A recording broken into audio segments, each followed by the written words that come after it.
Keterbatasan fisik bukan alasan untuk hidup berpangku tangan dengan hanya mengandalkan bantuan orang lain. Inilah prinsip hidup yang selalu dipegang teguh oleh Mujianto.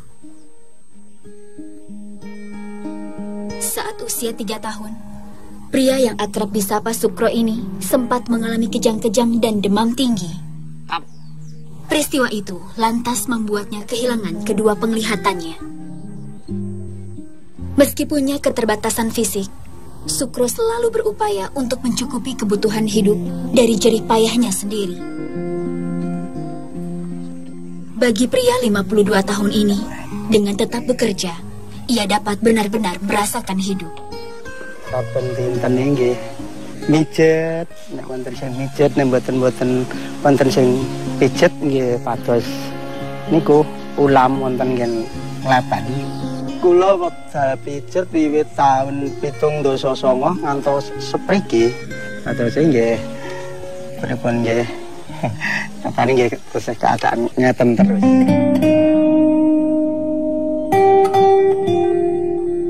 Profesinya sebagai seorang tukang pijat tentu tidak setiap hari mendatangkan uang. Sukro pun harus memutar otak agar dapur dapat terus mengebul. Salah satunya dengan mencari ikan. Pada setiap helai jaring ikan yang ia buat sendiri inilah teruntai sebaik doa untuk kelancaran rezeki keluarganya.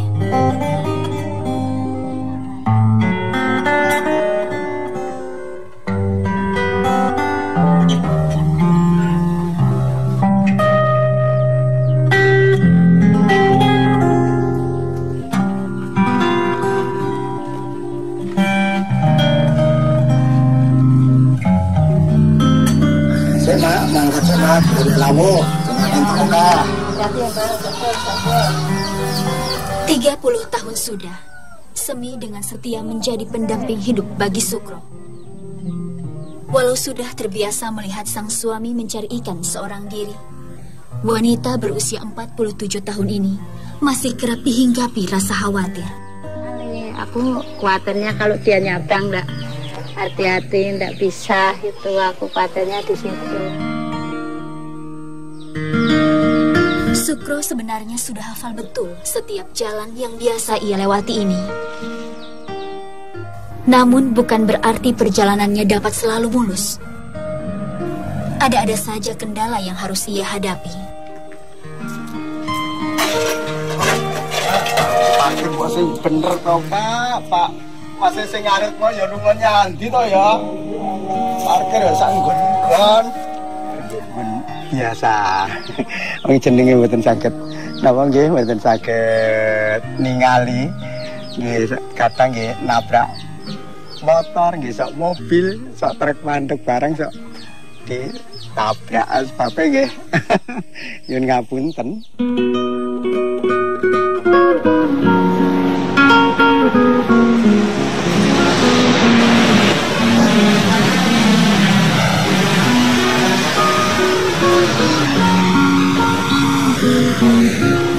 Saat memasuki jalan raya dengan kondisi ramai seperti ini pun, Sukro hanya bisa berpasrah diri dengan mengandalkan pendengarannya saja.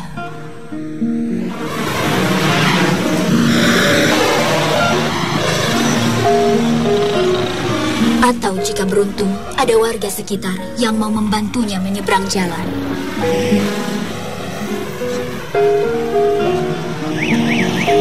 Mau nyebrang, Pak? Ya, bentar nih jalannya ramai.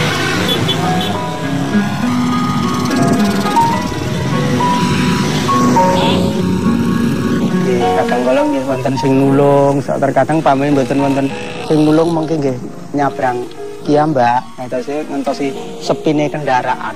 Ngoten.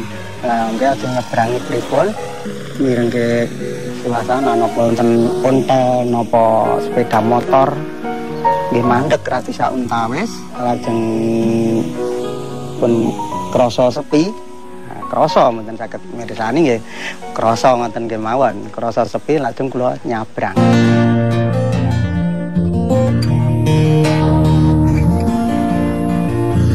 Di sungai inilah Sukro biasa mencari peruntungan. 3 hingga 5 jam dalam sehari.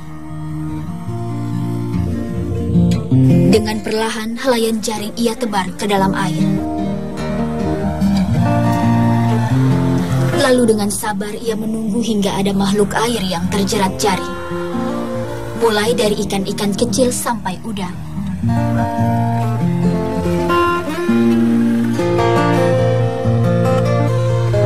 Jumlah hasil tangkapannya pun tak selalu sama setiap hari. Jika sedang beruntung, ia bisa mendapat hasil tangkapan yang lumayan banyak. Tapi tak jarang juga, ia terpaksa pulang dengan tangan kosong. Ya apa-apa wong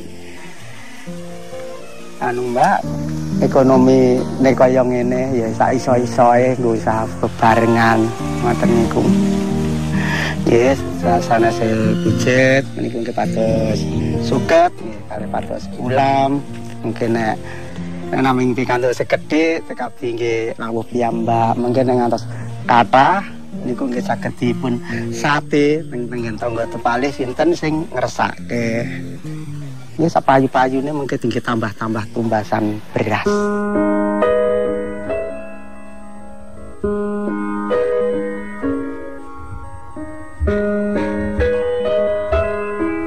Berapapun hasil yang diperoleh, Sukro selalu berusaha untuk mensyukurinya. Soal rezeki, ia kembalikan pada kehendak yang maha kuasa.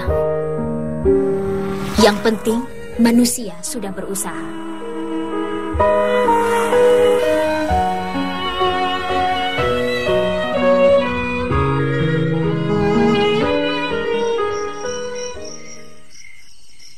Hari ini, Semi sedang tidak bekerja. Maklum, ia hanyalah buruh serabutan. Sambil menunggu sang suami pulang, biasanya Semi melakukan aktivitasnya sebagai ibu rumah tangga.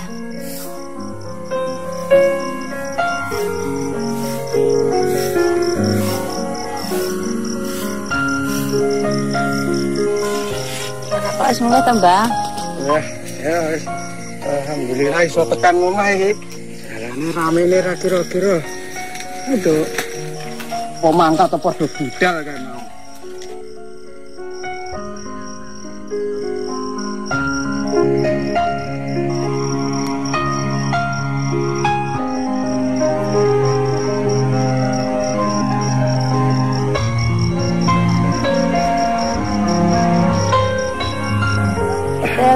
Oke lah, Mbak. Oh, itu lumayan iki Yuan, nek dibotok. Ya wis kene nenek tak gawane nang jero.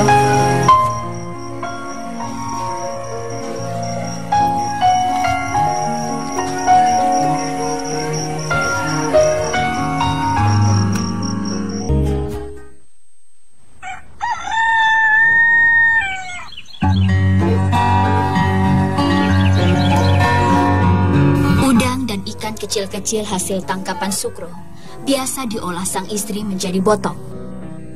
Botok adalah salah satu menu masakan tradisional yang disajikan dengan dibungkus daun pisang. Untuk membuat botok, bahan-bahan yang diperlukan sangat sederhana, yakni kelapa, bawang merah dan putih, lengkuas, gula merah, cabai merah dan rawit, garam, kemiri, serta tambahan biji lam torogung alias petai Cina.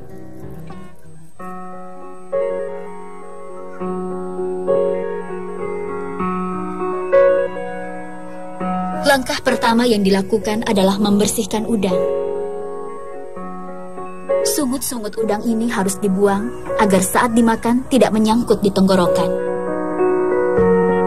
Karena ukurannya yang kecil, menyiangi udang seperti ini membutuhkan waktu yang lumayan lama. Langkah berikutnya adalah memarut kelapa. Parutan kelapa ini akan memberikan rasa gurih yang merupakan salah satu ciri khas dalam olahan botok. Selanjutnya, semua bumbu masakan digiling hingga halus.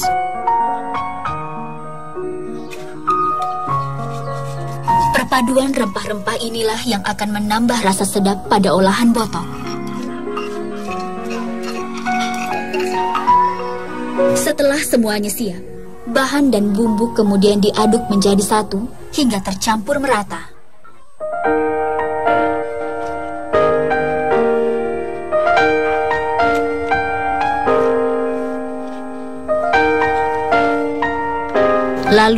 ditaburi dengan petai Cina.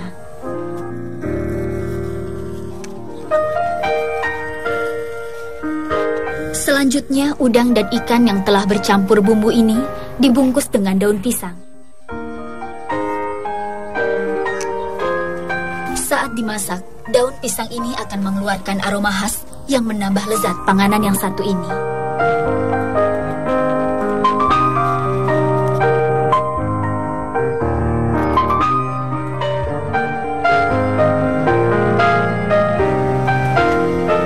Botok kemudian dikukus selama 15 hingga 20 menit.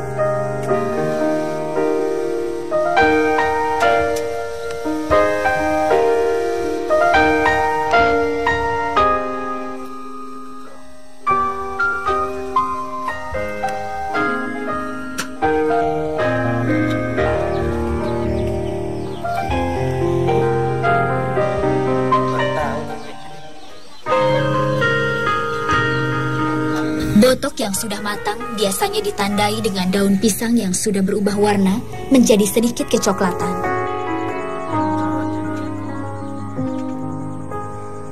Sebelas bungkus botok inilah yang menjadi harapan bagi Sukro dan Semi untuk pemasukan hari ini.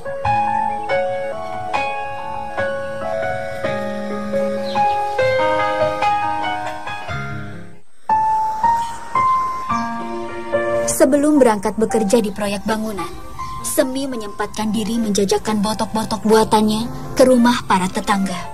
Nah, buat nyambung-nyambung hidup itu bapak cari ikan. Ya, kalau dapat banyak, kalau aku nggak tak makan sendiri, tak jual-jual ke tempat tetangga. Nah, sekarang ini aku nggak kerja, tak bikin botok, tak jual-jual ke tempat tetangga, tak tawar-tawarin siapa yang mau, siapa yang membutuhkan. Bodak Rayu. Coba nonton ya. Bodak apa? Nonton ya.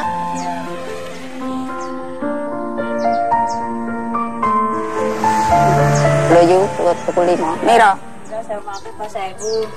Satu bungkus botok dijual dengan harga yang cukup murah, Rp2.000 saja. Itu pun terkadang masih ada saja pembeli yang mencoba menawar harga.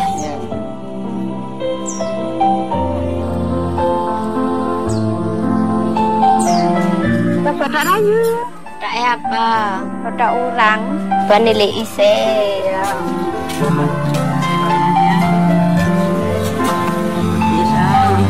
Atas gala wahiyu. Ya kono ngicipi sithik-sithik. Cicipi Rayu. Sewu mangan sis karo kowe sewu bae. Delok telu ya. Keuntungan dari berjualan botok memang tak seberapa. Tapi Semi tak pernah mau putus semangat. Karena baginya, setiap lembar rupiah yang ia peroleh akan sangat berarti untuk makan keluarganya. Ternuan ya, Yu. Ya, betul-betul.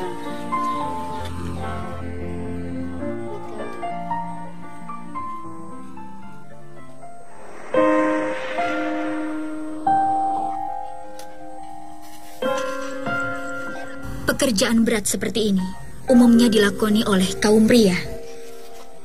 Namun demi menyambung hidup, Semi rela berpeluh di tengah terik matahari sebagai pembantu kuli bangunan. Ia bertugas meringankan pekerjaan para kuli yang membangun rumah dengan mengantarkan bahan-bahan bangunan ke sekitar para kuli. Mulai dari mengangkat bata, mendorong pasir, hingga mengantar adukan pasir.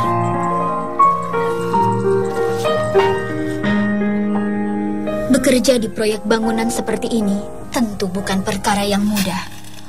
Diperlukan kekuatan dan tenaga yang besar, terutama bagi seorang wanita. Ya capek, ya panas, ya kehujanan. Orang namanya kerjanya di lapangan, susah. Artinya bagaimana lagi? Kalau bapak nggak dapat pasien, nggak punya uang, nggak bisa makan, ya buat nyambung-nyambung hidup lah. Menjadi buruh proyek serabutan ini pun kadang tak menentu. Jika kebutuhan bahan bangunan sedang tidak tersedia, Semi tak ada pekerjaan dan terpaksa berdiam di rumah.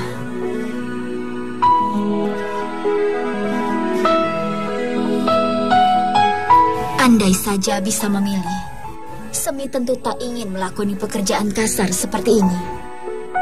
Tapi apa daya, ia tak mempunyai cukup modal untuk dapat berjualan sayuran seperti dulu. Kalau jualan sayur kan enak, cuma pagi, jam 9, jam 10 udah pulang. Nah, dimana lagi yang nggak punya modal, ya udah aku jalanin.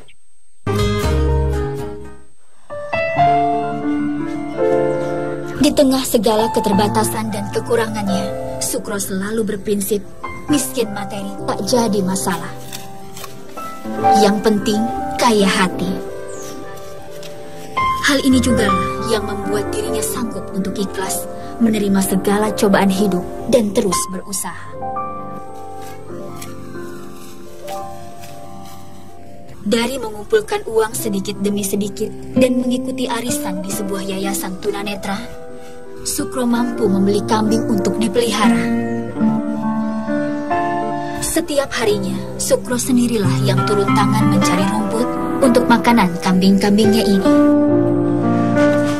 Pada suket niku nek mboten dirapa-rapa ngangge sikil, mengke di sambune sikil kok wah niki kok lemu. Terus nembe dirapa ngangge tangan. Lajeng mengke di dapat ngangge arit nonton niku.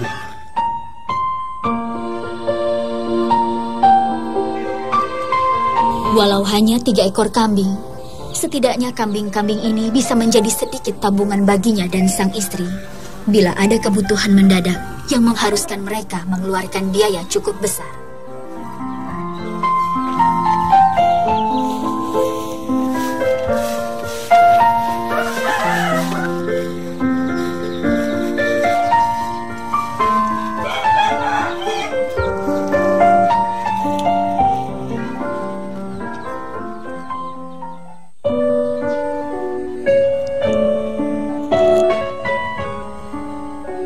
Kerja keras memang seolah sudah menyatu dalam denyut nadi Sukro dan Semi.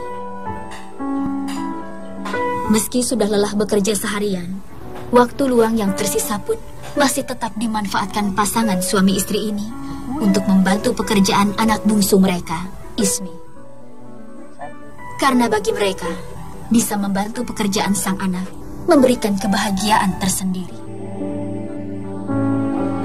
Sukro dan sang istri memiliki 3 orang anak yang kesemuanya sudah berkeluarga. 2 di antaranya sudah tinggal di kediaman masing-masing. Hanya si bungsu Ismi yang sampai saat ini masih tinggal bersama mereka karena suaminya harus bekerja di luar kota. Piye, Mak? Kerjane nang bangunan. Ya kerasa, ya rekoso, ya kesel. Jane ra koyo nek dagang sayur. Ya sabar sik ya. Rumah yang mereka tinggali ini merupakan rumah peninggalan orang tua Sukro. Kondisi rumah tua ini sebenarnya sudah jauh dari kata layak. Namun, dengan penghasilan yang tak menentu, mereka tak pernah sanggup untuk merenovasi rumah. Griya menika tinggalane tiyang sepuh, dadose kula naming napa kan manggeni mengke wonten kerusakan nggih kapure napa benahi ini gandeng penghasilan saben dintene namung pas-pasan dadose dereng saged benahi wonten le. Bisa kayak orang-orang bisa punya rumah layaknya dipakai hujan ndak hujanan. Nah, itu gendeng ndak apa gede-gede ndak bolong-bolong, di mana lagi orang buat makan aja susah, buat bangun rumah. Tak banyak memang yang Sukro bisa berikan kepada istrinya. Namun mereka sadar, harta bukan menjadi satu-satunya kunci untuk dapat hidup bahagia.